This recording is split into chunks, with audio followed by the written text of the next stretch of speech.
et les conditions de plongée. À l'époque de sa redécouverte par Cousteau en 1955, l'épave était encore fréquentée par des labres géants, des Napoléons. Le plus grand, qui faisait 3 mètres de long, avait été baptisé poisson-camion et devait peser plus de 200 kg. Maintenant, on rencontre des poissons de taille plus raisonnable. Napoléon, mais aussi barracuda, céréole, labre, murène et même parfois une tortue. Profitez au maximum de sa plongée. Il est conseillé de louer les services d'un bateau sur lequel vous pourrez passer la nuit ou d'arriver très tôt sur site. Plusieurs plongées sont nécessaires et le site est très couru, ce qui vous permettra de plonger de jour comme de nuit, ainsi que d'éviter les heures les plus chargées où la visibilité dans les cales est réduite par les sédiments soulevés par les plongeurs qui vous précèdent. Attention au courant qui peut être assez fort, d'orientation nord-sud et qui nécessite de remonter en se tenant à la corde de mouillage. L'épave a été coupée en deux, ce qui facilite sa visite, mais compte tenu de sa taille, nécessite au moins 2 plongées pour en faire le tour.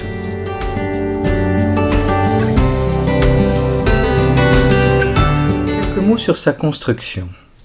Le Thistlegorm, ou Chardon bleu en gaélique, est le 13e bateau de la compagnie anglaise Albin Line qui fut fondée en 1901 et a arrêté son activité en 1966.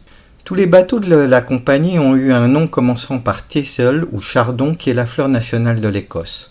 Des 18 navires construits, 9 ont été coulés pendant les 2 guerres mondiales, 6 se sont échoués et seulement 3 parmi les derniers construits finiront normalement leur vie, ce qui reflète le dur métier de marin à ces époques. Le bateau a été construit en 1940 au chantier J.L. Thompson & Sons, basé à Sunderland face à la mer du Nord.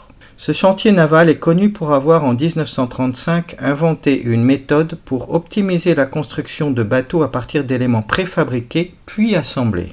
Cette méthode sera reprise et perfectionnée par les Américains qui, en la généralisant à leurs 18 chantiers navals, produiront 2741 Liberty Ships pendant la Deuxième Guerre mondiale. Cette production à la chaîne permettra de compenser les pertes et convois dus aux U-boats et de ravitailler sans interruption les pays alliés. Caractéristiques du cargo armé. Ayant été financé en partie par le gouvernement anglais en temps de guerre, le cargo a été dès sa construction armé de 2 canons, tous les 2 situés à l'arrière. Un canon de 120 mm, 4,7 pouces, un vieux modèle tiré des surplus des arsenaux qui servait pour la défense contre les sous-marins U-boats. Ces derniers attaquaient en surface au canon au début de la guerre, souvent de nuit pour ménager leur stock de torpilles. Un canon antiaérien de 76 mm, 3 pouces, disposant d'un affût permettant une forte élévation d'environ 70 degrés maximum. Une blague de l'époque concernant les surplus de 1918 assurait qu'il était moins risqué de se tenir devant la bouche du canon au moment du tir que du côté de la culasse. Avec ses 4898 tonnes à vide et 13 000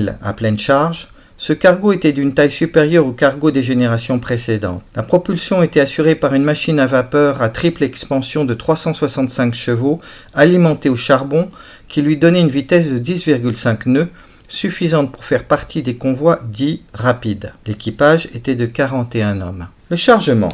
Outre les 2 locomotives LMS Stanier classe 8P de 72 tonnes et leurs 4 tenders, un tenders pour le charbon, l'autre pour l'eau, complément nécessaire au fonctionnement dans le désert, qui était arrimé sur le pont et destiné au chemin de fer égyptien, le chargement était surtout composé de matériel militaire destiné à la 8e armée opérant depuis l'Égypte. Les formations alliées préparaient leur revanche suite à l'échec de l'opération Battle Axe contre l'Africa Corps. L'opération Crusader, qui suivra, réussira 1 mois plus tard à lever le siège de Tobrouk. Du chargement initial, on peut encore voir de nombreux équipements.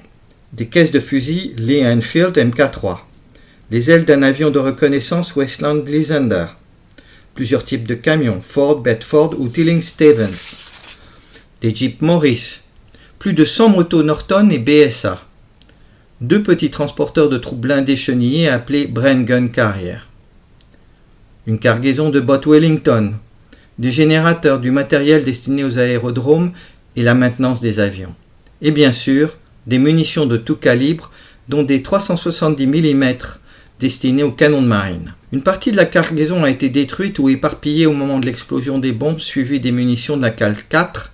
En particulier, les locomotives ont été projetées en l'air et se trouvent à distance du navire. La cargaison restante a été aussi en partie pillée au fil des ans. Par exemple, les médicaments en bouteilles de verre, morphine, auraient été revendus dans les bazars. Même Cousteau et son équipe de la Calypso n'ont pas fait mystère d'avoir remonté une moto et quelques objets du navire lors du tournage en 1955 du Monde du Silence, qui a gagné un Oscar et la Palme d'Or à Cannes et fait redécouvrir l'épave. La fin du Thistlegorm. Le cargo est parti de Glasgow pour son 4e voyage le 2 juin 1941 et avait pour destination l'Égypte via le cap de Bonne-Espérance et Aden sous les ordres du capitaine William Ellis. Il faisait partie d'un convoi de 16 navires qui étaient escortés en mer Rouge par le croiseur léger antiaérien Her Majesty's Ships Carl Hills. Le renseignement allemand, l'Abwehr, avait eu vent de l'arrivée prévue en Égypte de convois, en particulier de transports de troupes.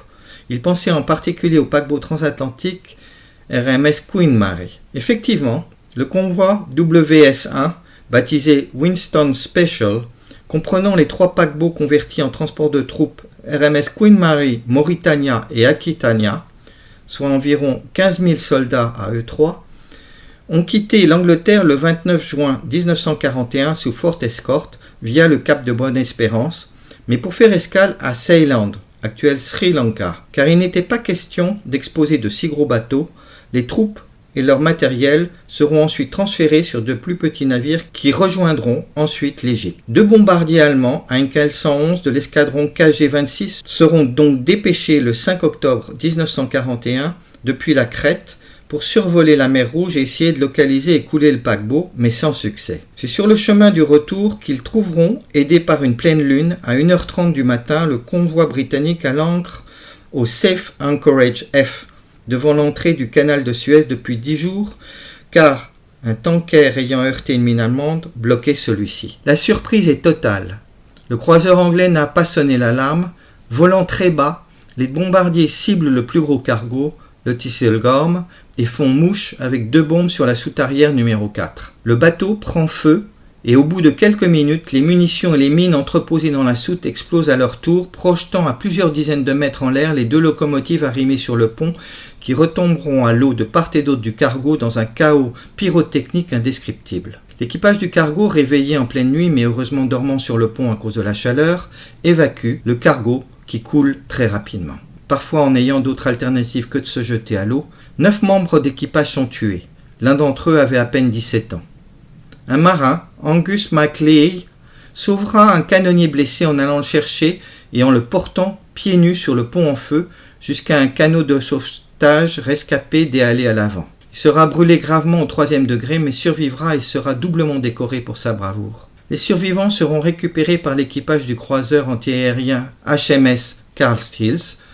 L'un des 2 bombardiers sera abattu par la DCA d'un des navires du convoi et ses 2 membres d'équipage survivants faits prisonniers. 2 jours plus tard, un autre cargo, le Rosalie Moeller, sera coulé dans des circonstances similaires pas très loin, au nord-ouest de l'île de Jubal Shaghir.